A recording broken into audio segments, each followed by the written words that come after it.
I'll let you ask your question before I tell the whole tale.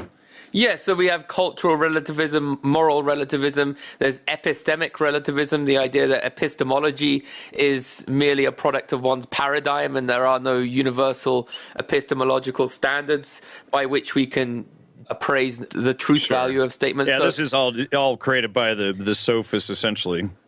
Yeah, so and the Frankfurt School were very instrumental in this, and some have concluded that the Frankfurt School was a sort of Jewish intellectual movement. Obviously, you know, it goes without saying that not every single Jew on planet Earth agrees with the opinions of the Frankfurt School or with people like Franz Boas, who was also Jewish, but there are some who would analyze this as a sort of attack on Western civilization, and an attempt to undermine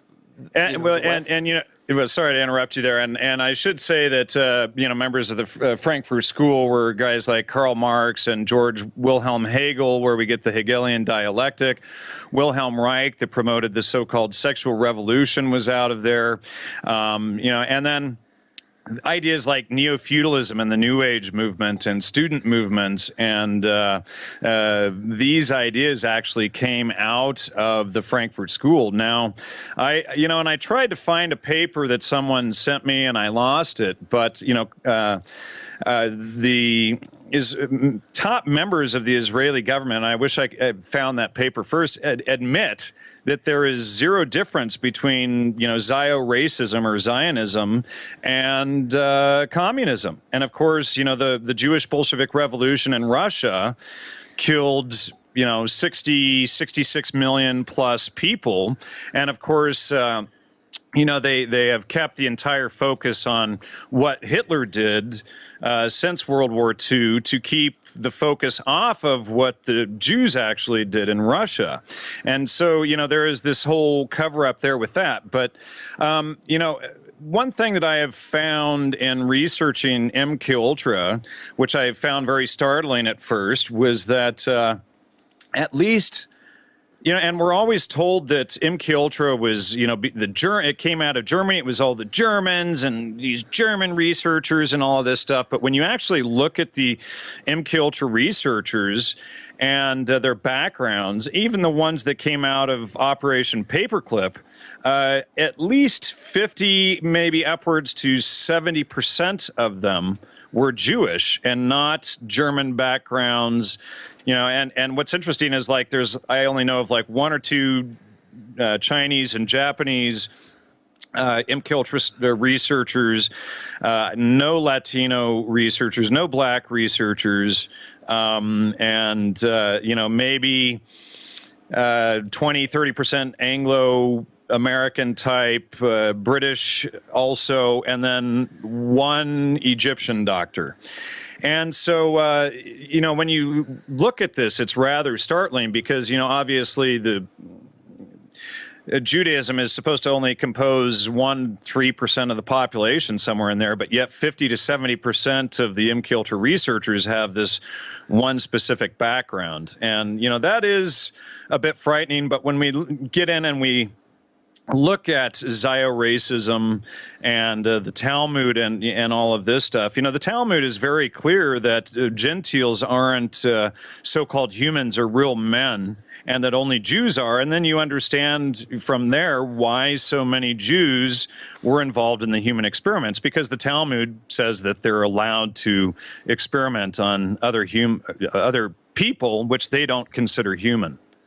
Yeah, when you read the works of Frankfurt School authors like Adorno and Horkheimer, I would call Karl Marx, I would define Marx as being somewhat separate to the Frankfurt School, who were neo-Marxists, whereas Karl Marx was the originator of Marxism.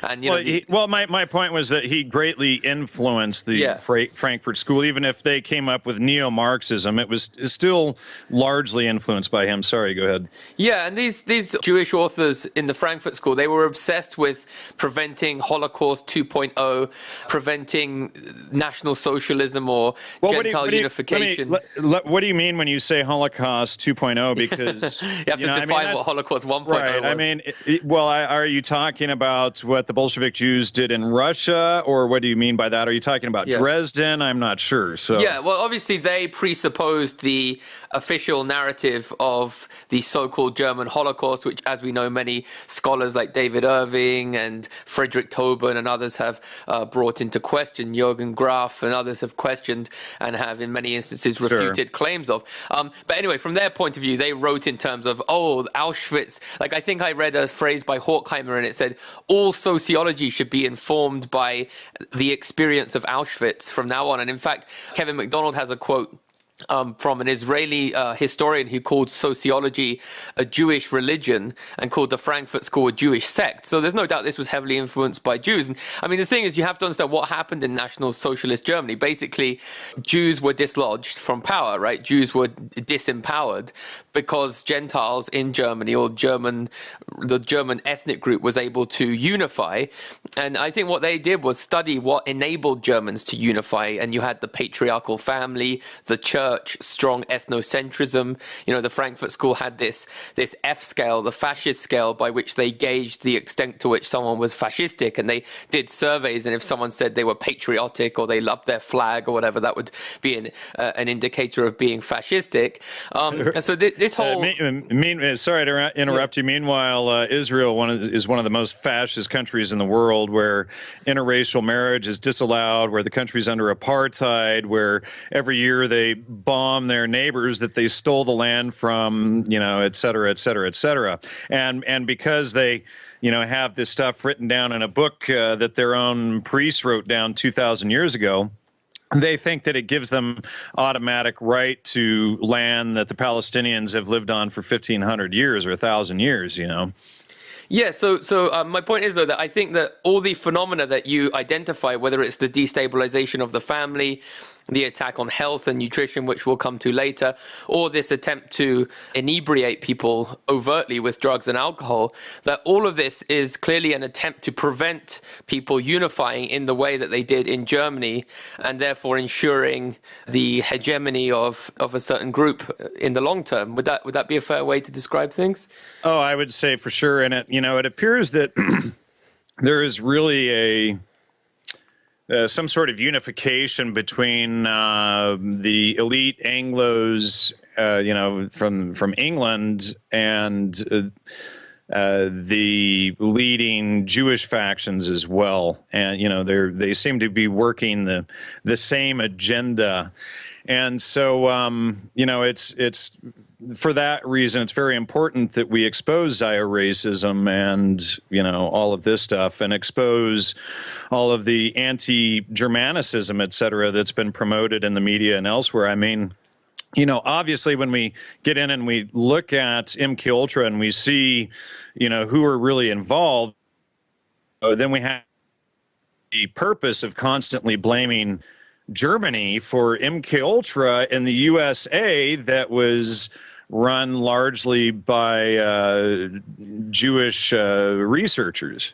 Yeah, Veronica Clark has debunked this in her research, because she says basically all these people say is, look at Operation Paperclip, where you had these German, very intelligent scientists told, well, you can either go to jail or you can come and have a reasonable life in America working on our different science programs.